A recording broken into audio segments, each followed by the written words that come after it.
Ngaji usul fikih itu kalau ngaji itu ada istilah tangkihul manat. Ini mesti ini wilayah yang kita bisa berdebat sama Mbah Firjon. Dulu itu musuh saya karena saya makili Anwar, beliau makili Peloso. Tapi tahu-tahu kalah tua terus saya mengundurkan diri.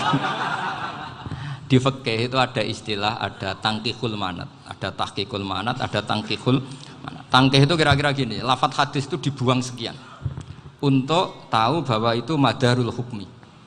Misalnya gini, tak beri contoh paling gampang. Sama harus paham, kalau nggak paham nggak pinter-pinter. Ja'a a'rabiyun ila Rasulillah sallallahu alaihi wasallam. Ya karena ini menghormati Mbah Ahmad Siddiq, saya orang alim, jadi ngaji ini tetap ada suasana alim.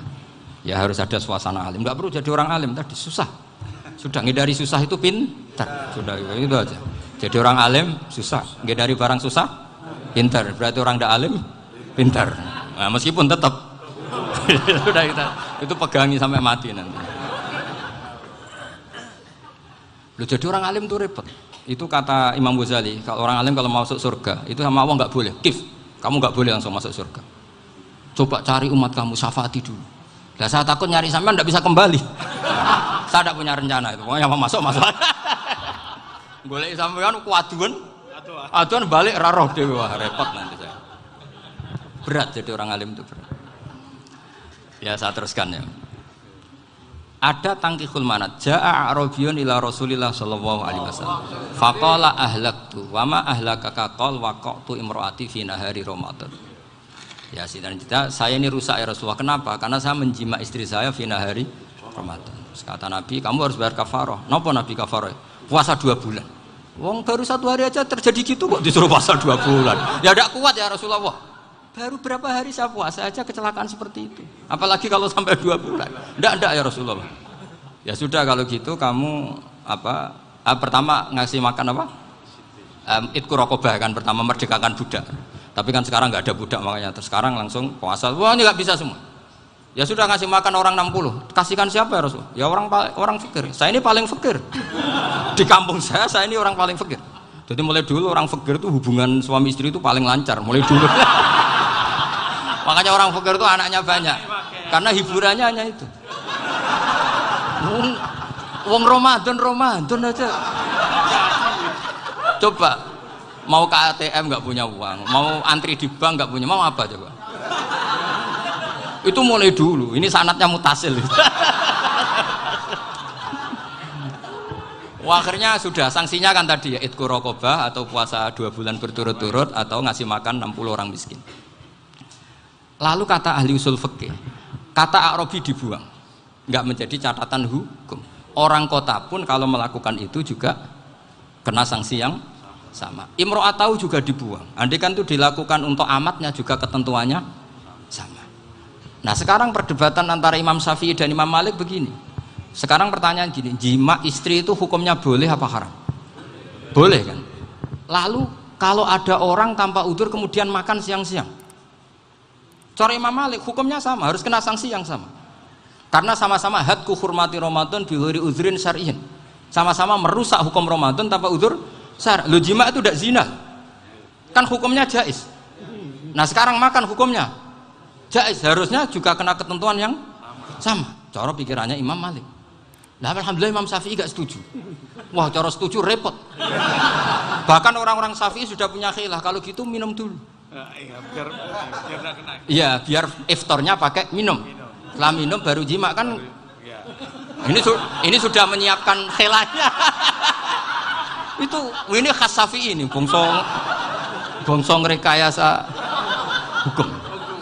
Nanti bisa belajar jauh cara ngakali hukum. Makanya guyonan yang masyhur Gus Dur itu gitu. Ada seorang kiai atau Gus lah. Ya punya salah, namanya manusia kan punya salah, entah cangkruk entah apa, pokoknya punya salah. Ada wartawan yang ngiranya semua kiai itu orang suci, sehingga tanya sama Gus Dur, Gus itu ada kiai kok, ya pokoknya salah lah. Tapi jangan bayangkan dosa besar, enggak, kecil-kecil aja. Itu gimana itu? Padahal kiai kan orang suci. Jawabnya Gus Dur lucu. Ya justru yang boleh salah itu para kiai. Kalau kamu nggak boleh. Loh, kok bisa Gus? Karena mereka tahu caranya tobat. Repot. Kalau kamu nggak tahu caranya, Sama pelanggaran hukum itu ya harus pakar-pakar hukum. Itu yang tahu caranya rekayasa. Kalau kamu ya kena pasal kan ya. Jadi kamu jangan niru saya. Saya ini punya sekian cara untuk nah, itu namanya khilah. Makanya kata Sayyid Muhammad, kamu tidak usah anti khilah. Karena Abu Hanifah itu membolehkan khilah. Kitabul khiyal. Yang penting kamu soleh dulu. Setelah soleh nanti Allah maklumi. Soleh dulu, syaratnya soleh dulu. Kalau tidak soleh jangan. Contohnya gini, ada orang mau puasa lemes sekali, mau makan. Gampang. Kalau langsung makan kan kayak hadku hormati Ramadan biwiri udrin sarian. Aku langsung mau jembera sowan Mbah Firjon. Sudah status saya apa? Musafir. Ya sudah, berangkat aja sampai Tuban makan. Nanti kalau nggak jadi ya nggak apa-apa sudah. Kan mulai pergi sudah musafir. Saya tidak tahu nanti malaikat tertarik gebuki nggak tahu. Tapi itu ada khilahnya. Asal soleh. Karena kata Sayyid Muhammad dan semua kitab mengatakan itu. Kalau sama nggak tahu ya kebablasan. Nabi Ayub, yang nabi yang terkenal Gudiken itu siapa? Ayub ya. Itu yang Israiliyatnya kan seru lah. Gudiken dikukur bek kreweng itu terlalu lah kalau itu. Untuk kreweng konti ning Arab ora kreweng itu sudah masalah itu. Singkat cerita, Nabi Ayub ketika diasingkan kaumnya itu kan nggak punya sumber makanan. Lah orang lelaki itu mulai dulu egois. Istrinya Nabi Ayub itu cantik sekali, udah cantik, rambutnya bagus. Makanya kamu nggak usah tanya kenapa istrinya Kiai banyak yang cantik. Ya, warasatul anbiya, nggak boleh gitu. Kalau nggak cantik ya warasatul anbiya dari segi balak. Istrinya Nabi itu semuanya cantik. Nggak usah tanya sebabnya apa, pokoknya gitu, semuanya cantik. Singkat cerita, beberapa kali istrinya Nabi Ayub itu kerja demi bisa nafkahi Nabi siapa? Suatu saat itu tidak ada pekerjaan yang cukup untuk beli roti. Satu-satunya peluang dapat rezeki itu putrinya raja itu rambutnya berondoli. Terus ada sayembara siapa yang rambutnya bagus mau dibeli. Sampai rambutnya istrinya Nabi Ayub itu dijual. Nabi Ayub tersinggung karena itu mengurangi kecantikan. Jadi lelaki mulai dulu gitu. Udah nggak urun kalau istrinya nggak cantik itu komplain. Itu khasnya lelaki. Jadi kalau kamu gitu ada sanatnya juga, tenang saja ya. Komplain ya pegawaian itu. Saking mangkelnya Nabi Ayub terus ngendikan la adriban naki mi'ata sautin. Kamu akan saya pukuli dengan mi'ata sautin atau dengan 100 cambukan. Atau mi'ata dikhtin atau mi'ata apalah sesuai konteks zaman itu. Engko namuni pecut tuku konti kok ribet lagi. Singkat cerita akhirnya ketahuan bahwa istrinya menjual itu demi Nabi Ayub. Allah nggak ridho kalau kekasihnya yaitu istrinya Nabi Ayub wis perjuangan kayak gitu malah kena hukuman. Tapi Allah juga nggak ingin kekasihnya yang bernama Ayub melanggar sumpah. Padahal beliau sudah sumpah wallahi demi Allah nanti tak pukul dengan 100 kali. 100 kali dengan lidi lah misalnya, contoh yang gampang tuh lidi. Akhirnya sama Allah dikasih satu solusi. Wa khud biyadika dikhtan fadrib bihi wala tahnas. Ya sudah, lidi itu ikat jumlahnya 100. Terus pukul sekali saja. Anggap saja sudah 100. Iku pangeran sing wari ngakali ngono iku pangeran. Tapi syaratnya soleh. Syaratnya soleh. Jadi kalau kamu anti khilaf berarti anti ajarannya Allah di ayat itu. Wa khud biyadika dikhtan fadrib bihi wala tahnas. Itu dulu ada, ini cerita di Ithaf. Ini cerita terakhir. Ini sudah, sama jangan nama sudah. Terus pengumuman tadi yang nggak pernah sepuh ngutang saya itu haram tadi. Karena tadi saya punya kewajiban di rumah yang bisa menggugurkan ya kewajiban yang lebih besar. Lebih besar itu ya tadi bisa pernah guru, pernah sepuh. Yang jelas nggak umur. Umur sampean menangkap itu. Tua-tua serepot itu. Ada raja itu ganteng kaya, senengannya nikah perawan cantik. Oh, itu semua kampung mesti kenal. Mungkin digilir atau gimana pokoknya. Suatu saat ada pemuda suka sama perempuan yang di kampungnya, cantik sekali. Kemudian pemuda ini ternyata pekerja di kerajaan itu. Tiap hari ditanya, oh itu yang di kamu yang cantik siapa? Mau saya nikahin gini. Wah bahaya ini saingannya raja. Jadi yang dibidik pemuda tadi itu saingannya. Si raja ini orang yang namanya raja kan gengsinya tinggi. Kaifatang kihuha wa qad ra'aitu qad qabbalaha rajulun. Kok mbok nikah piye? Saya tuh pernah melihat dicium lelaki. Wah, gak mau.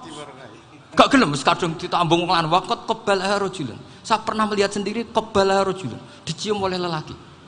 Wah, sudah enggak minat raja langsung gak keren. Suatu saat pemuda tadi nikahi perempuan itu. Rajanya marah-marah, kamu lelaki gak punya harga diri gini. Gak punya selera, gak punya harga diri, sudah pernah dicium orang kok tetap dinikah. Terus bilang ke raja, takrif manir rajul, lelaki itu siapa? Abuha. Kamu tahu lelaki itu siapa? Sopo? Abuha. Bapaknya. Saya kan hanya bilang rajulun. Pernah dicium lelaki. Lah pikirannya raja lelaki kue-kue ngene iki. Tapi butuh canom mau raja ben gak sida itu aja tuh. Baru kayak digulirkan gitu waqat qabala rajulun. Wah enggak mau. Setelah itu suatu saat pegawainya tadi nikahi perempuan. Kamu gak punya harga diri gini. Kamu tahu manir rajul apa abuha. Wah nak ngono aku gak apa-apa. Lah monggo sakniki wis bojo kula. Ora trimo wis diambung wis macam-macam. Lah itu namanya khilah. Apa? Khilah. Kalau di Balaghah disebut tauriyah atau apalah. Tapi saya tidak ngajari sampean seperti itu. Sudah pinter sebelum saya ajarin. Bangsa ngakali kan sudah pinter. Ya ini terakhir tak baca Arabnya saja nanti. Bismillahirrahmanirrahim. Biar dapat barokahnya Syekh Nawawi juga barokahnya guru-guru. Bismillahirrahmanirrahim. Wasababu nuzuli hadil ayati annahu kana baina farisa war rumi qitalun wa kana al musyrikuuna yawadduna antaghliba farisu ar-ruma li anna farisa kanu majusiyan ummiyin wal muslimuna yawadduna ghalabatar rum ala faris liqaunihim ahla kitabin. Jadi zaman dulu orang Islam lebih senang kalau yang menang itu orang Nasrani. Kalau bandingannya ateis. Karena bagaimanapun percaya kekuatan langit. Sementara orang ateis sama sekali tidak percaya kekuatan. Apapun bedanya kita dengan Nasrani itu ada kesamaan, yaitu percaya adanya kekuatan langit. Sehingga ketika orang Romawi kalah itu orang Islam ikut susah. Paham ya? Makanya ini tak baca biar sampean enggak macam-macam pikirannya. Fab'atha Kisra saat terusnya, ya pokoknya seperti itu. Akhirnya Rasulullah SAW berdoa lebih senang yang menang itu Rom karena ahli kitab. Artinya apa? Kemenangan ahli kitab adalah kemenangan makhluk atau hamba Allah yang mentautkan kekuatan kita di bumi dengan kekuatan langit. Makanya saya berharap selain kita ikhtiar medis, kita harus memperbanyak istighfar. Bagaimanapun semua itu dari Allah Subhanahu wa Ta'ala. Kita menghormati negara dengan ikhtiarnya, tapi saya mohon sekali kita juga istighfar, karena semua itu juga ditentukan oleh Allah, oleh langit. Ya, saya kira